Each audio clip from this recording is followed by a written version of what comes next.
या आप 2000 साल पहले के शाही चीन में हैं और आपने अभी अभी एक कुलीन व्यक्ति के साथ संबंध बनाए हैं। जब आप सो रहे हैं वह एक माचेट उठाता है, अपनी चोगा पकड़ डरता है जिस पर आप सोए हुए हैं और अचानक उसकी आस्तीन काट देता है। उस इशारे को, जिसे आस्तीन का कट कहा जाता है, इतना स्पष्ट स्नेह का प्रदर्शन माना जाता था कि यदि कोई सेवक इसे देखता तो अफवाह तत्काल खतरनाक तरीके से फैल जाती।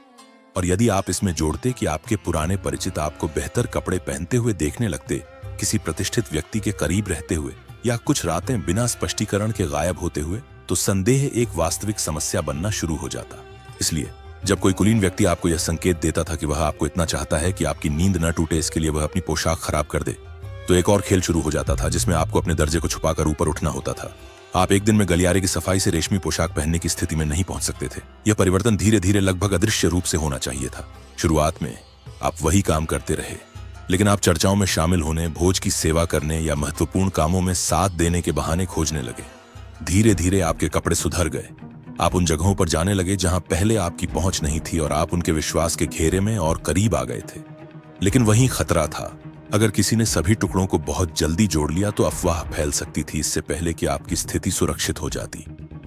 और एक शाही चीन में, जहां विशेष सौदे पहले से ही बहुत शक पैदा कर रहे थे और जहां पुरुषों के बीच के संबंधों को धोखा माना जा सकता था, दोनों का संयोजन एक बम था जो बहुत बड़ा था।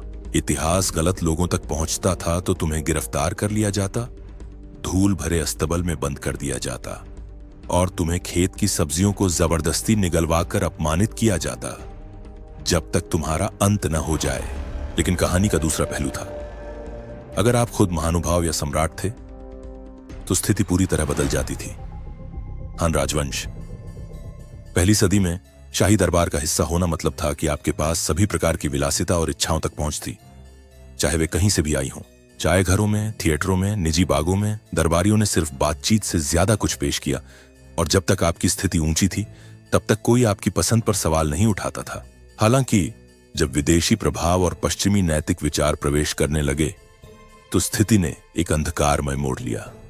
किंग राजवंश के दौरान दूसरे व्यक्ति के साथ अंतरंग मुलाकात की कीमत 1 महीने की जेल और बांस की छड़ी से 100 कोड़े हो सकती थी। एक सजा जो, जैसा कि हम देखेंगे, अन्य संस्कृतियों में जो होता था उसकी तुलना में हल्की प्रतीत हो सकती थी, लेकिन यह हमेशा एक अनुस्मारक थी कि जुनून और स्वतंत्रता की हमेशा एक कीमत होती है। फिर भी एक ऐसी दुनिया में जहां विवाह ठंडे पारिवारिक समझौते थे, कई लोग कुछ घंटों के सच्चे स्नेह के लिए सब कुछ जोखिम में डालने को तैयार थे। और प्रेम के उत्सव और सजा की लगातार धमकी के बीच यह विरोधाभास सिर्फ चीन तक ही सीमित नहीं था। दुनिया के अन्य हिस्सों में इच्छा और दमन के बीच का संतुलन कहीं अधिक क्रूर तरीकों से झुका हुआ था। दुनिया के दूसरी ओर मेक्सिका साम्राज्य में, जिसे स्पेनिश लोग एज़टेक कहेंगे, धर्म और कानून सब कुछ में व्याप्त थे, कृषि से लेकर निजी जीवन तक। 15वीं सदी के मेक्सिका साम्राज्य में यह मायने नहीं रखता था कि आप एक सम्मानित योद्धा हैं या एक युवा प्रशिक्षु। अगर किसी ने आपको किसी अन्य पुरुष के साथ यौन संबंध में देखा तो अंत पहले से ही लिखा हुआ था। पुरुष समलैंगिकता को कड़ी सजा दी जाती थी। लेकिन अजीब बात यह है कि सभी सजाएं समान नहीं होती थीं। यदि आपने सक्रिय भूमिका निभाई थी तो सजा केवल गला घोंटना या सार्वजनिक रूप से फांसी होती थी।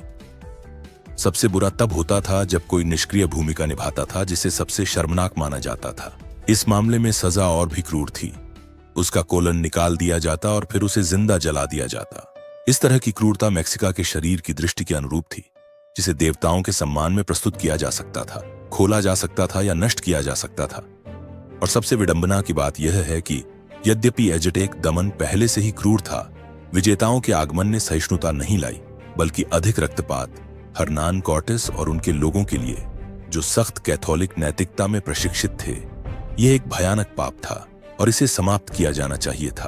परिणाम तुरंत था, सार्वजनिक फांसी, कोड़े मारना और कुछ मामलों में युद्ध कुत्तों द्वारा टुकड़ों में किया जाना जैसे चरम सजा। अगर हम समय में वापस प्राचीन ग्रीस की ओर जाते हैं तो हमें एक बहुत अधिक जटिल दृष्टिकोण मिलता है। एथेंस जैसे शहरों में पेडरेस्टी एक मान्यता प्राप्त सामाजिक संस्था थी। यह केवल एक यौन संबंध नहीं था, बल्कि इसमें शिक्षा, सैन्य प्रशिक्षण और नागरिक जीवन की शुरुआत शामिल थी। इसे युवा के जीवन के एक अस्थायी चरण के रूप में देखा जाता था, जो बाद में शादी करेगा और बच्चे पैदा करेगा। फिर भी कुछ अदृश्य नियम थे जिन्हें आप अनजाने में तोड़ सकते थे। युवा को संयमित रहना चाहिए था। बहुत अधिक खुश दिखना नहीं चाहिए था और जैसे ही वह परिपक्वता प्राप्त करता संबंध समाप्त हो जाना चाहिए था। दैनिक जीवन में ये संबंध जिम, भोज या सैन्य प्रशिक्षण में व्यक्त किए जा सकते थे।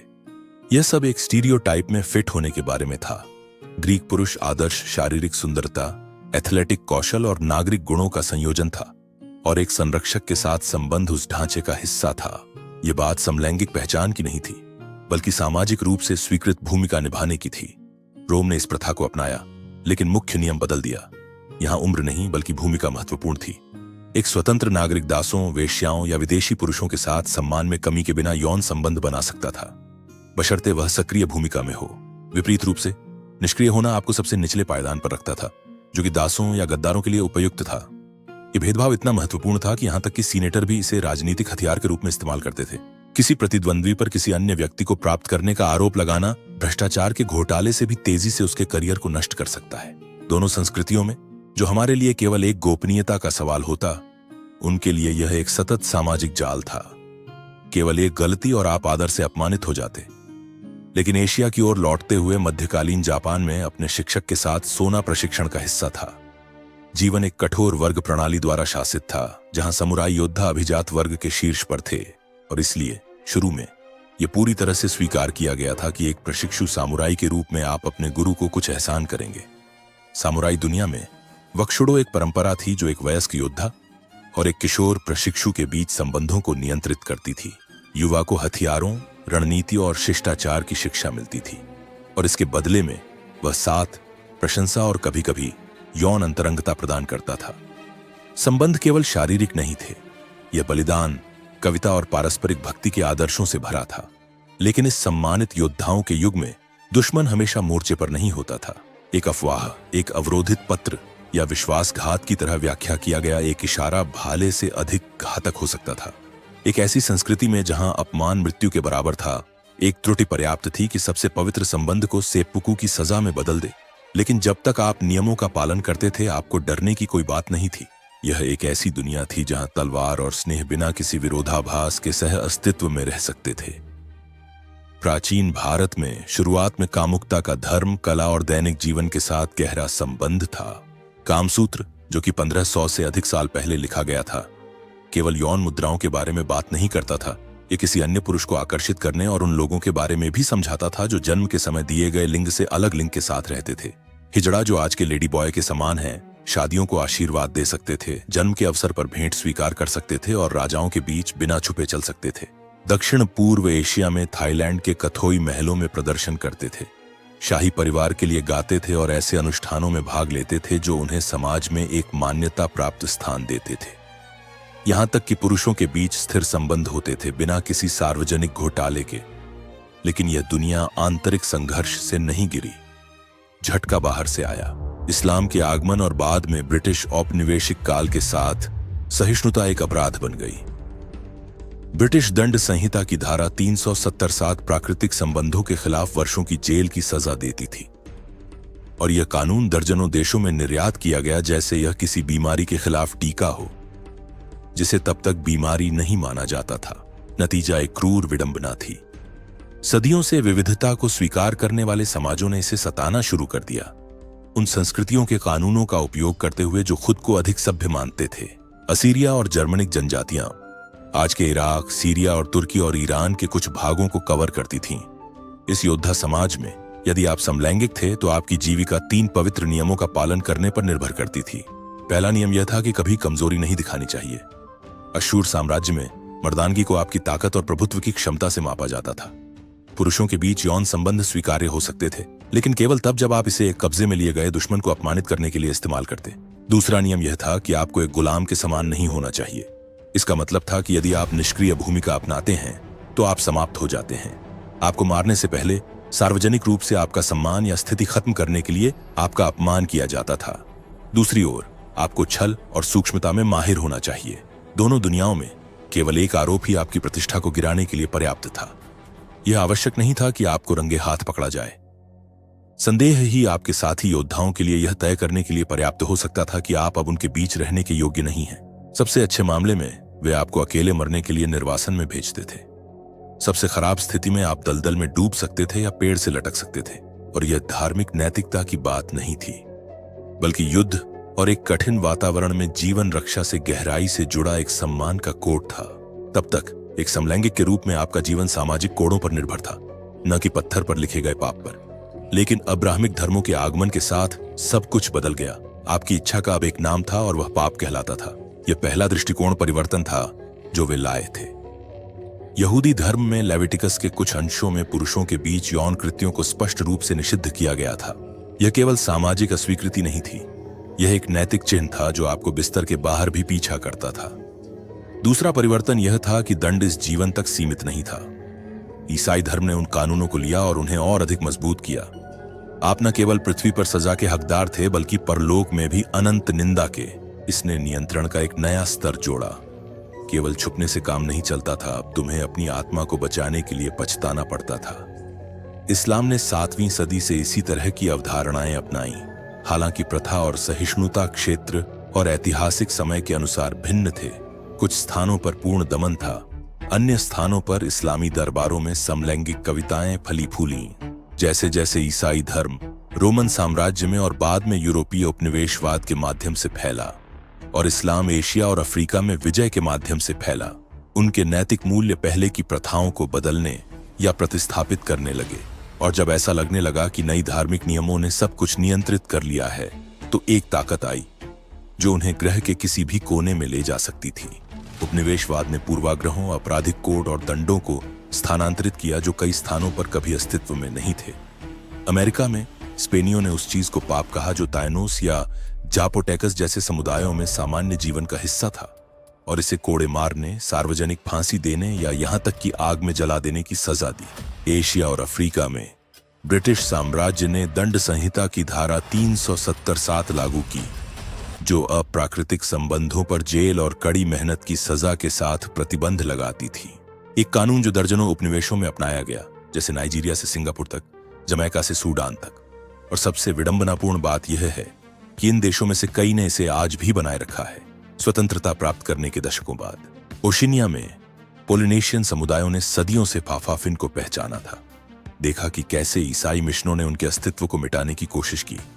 अफ्रीका में लोग जो पुरुषों के बीच संबंधों को स्वीकार करते थे, ने यूरोपीय कानूनों के साथ उन्हें सताना शुरू कर दिया, जबकि औपनिवेशिक नेताओं ने खुद को सभ्यता के वाहक के रूप में घोषित किया।